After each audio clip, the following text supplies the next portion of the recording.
Hi guys, so today I'm reviewing the Scorp Mini right here. Now this is overall a really nice gimbal. It's pretty amazing that right now with the way the gimbal market is, you can get a solid gimbal for under $300. So when I got this gimbal, it's retailing for about $270, but I think you get like a $30 off coupon or something.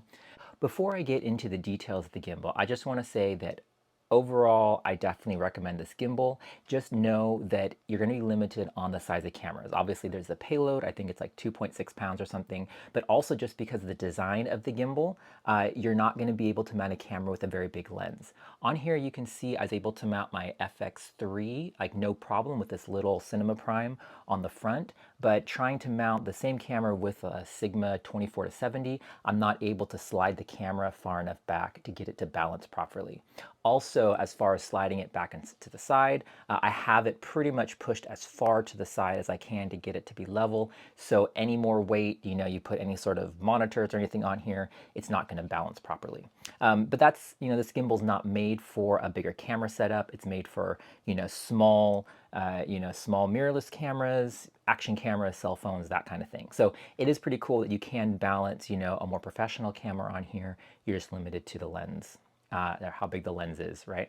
So anyway, as far as the overall design of it goes, you can see it's designed like the big brother, the Scorp Pro. It has this handle in the back, which does make it nice for doing like low angled shots. You can hold it right here. The downside is it has all of the controls, so it's very hard to run this thing one-handed if you want to be able to do the controls. If you look at like the Ronin gimbals, you can do all of the controls with just one hand because they have the screen mounted right around here. So just something to keep in mind. You're going to need to keep both hands on it, which is, honestly good anyway, just to keep it more stable. Something I don't like about it is there's nowhere to mount an external monitor. So as you can see, there are no quarter 20 screw holes or anything on it like that. So you're going to be running strictly by the LCD screen on your camera to pull focus or autofocus. Now this camera, since I don't have a Sony autofocus lens on here, I can't control the focus from this little control wheel here. But if you do have an autofocus lens, you're able to control the focus that way. Now this little control wheel is pretty cool. You can actually have it set to control focus of the camera through the USB-C cable, or they have other camera control cables that it comes with. Or you can actually have it control the pan and tilt. So right here I have it controlling the tilt, and you can see it's pretty darn smooth. So between this, I mean, you can get some really nice movements without having to worry about trying to move the camera and anything like that. So that's a cool little addition, having that there. But the hard thing is when you're using this control wheel, you're not able to actually hold the camera with both hands because you're having to hold the control wheel with your other hand. So your one arm is definitely going to get tired. So other than that, it has all the standard kind of gimbal functions. You can do panoramas, you can do time lapses, all that kind of stuff. The control interface back here is pretty easy to use. I like the movement of the control dial and everything. These little function buttons on the side, they do rattle around a little bit. As I was using it, I'm like, what is that rattling noise?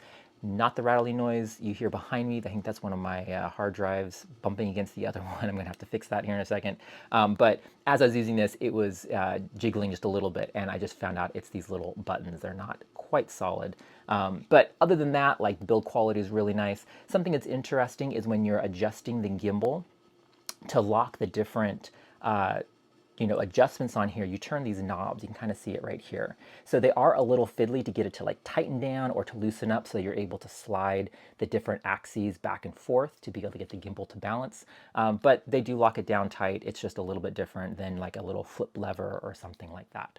So overall, this is a great starter gimbal. This is a great gimbal for smaller camera setups and stuff. It can handle larger setups like this one on here, but you're just gonna, again, like I said earlier, you're gonna be limited by the size of lens that you get. So definitely keep that in mind. This is not a full-on cinema camera, gimbal. This is something small and lightweight that you can easily throw in your bag for some, quick little shots with your action camera or your iPhone or something like that.